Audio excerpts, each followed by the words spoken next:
హరీష్ రావు గారు civil supply మినిస్టర్గా చేశారు.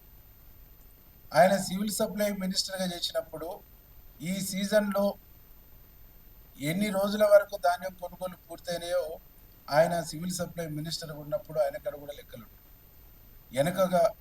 వెనక సీరి వచ్చినటువంటి ధాన్యం జూన్ 15 జూన్ 20 దాకా కూడా కొన్నటువంటి పరిస్థితి. కొన్ని ప్రాంతాలలో ముందు నాటు పెడతారు, కొన్ని ప్రాంతాలలో వెనక నాటు పెడతారు. ఈ వెనక ముందు వరుసగా వచ్చేటువంటి ధాన్యం కొనుగోలు అనేటువంటిది ఈ నెలాఖర వచ్చే నెల 15 వరకు కూడా కొనుగోలు అవుతారు. ఈ సత్యం హరీష్ రావు గారికి తెలుసు. కళ్ళాలలో పోతే రైతులు కూడా అదే చెప్తారు. కాబట్టి ఏం చేస్తుండో, కలెక్టరేట్ల ముందు పోయి ధర్నా చేసి ఒక స్పీచ్ కొట్టేస్తాడు.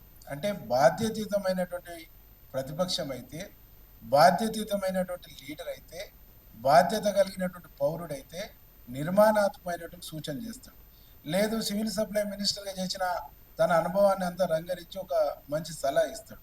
కానీ హరీష్ రావు గారికి కావాల్సింది political drama, political mileage, political creation తప్ప రైతులకు సంబంధించినటువంటి మంచి అనేటువంటిది లేదు. హరీష్ రావుకి తెలియదా? మొక్కజొన్నలు కేంద్రం కొంటలేదనేది తెలియదా? మొక్కజొన్నలు కొనేటువంటి దాన్ని బాధ్యత కేంద్రం తీసుకుంటలేదని తెలియదా? ఆ సోయాలు కేంద్రం కొంటలేదని తెలియదా? ఇవన్నీ కూడా రాష్ట్ర ప్రభుత్వమే సేకరిస్తుందని తెలియదా? రాష్ట్ర ప్రభుత్వానికి కేంద్రం కేవలం వరి మీద, మొక్క మీద, సోయా మీద, అన్నిటి మీద, వేరుశనగ మీద మద్దతు ధర ప్రకటించి వదిలేస్తుంది తప్ప కొనే బాధ్యత తీసుకుంటలేదనే నగ్న సత్యము హరీష్ రావుకు తెలుసు కదా. తెలిసి కూడా హరీష్ రావు అబద్ధం మాట్లాడతాడు, అసత్యాలు మాట్లాడతాడు. అదే ఆయనకున్న ప్రత్యేకత.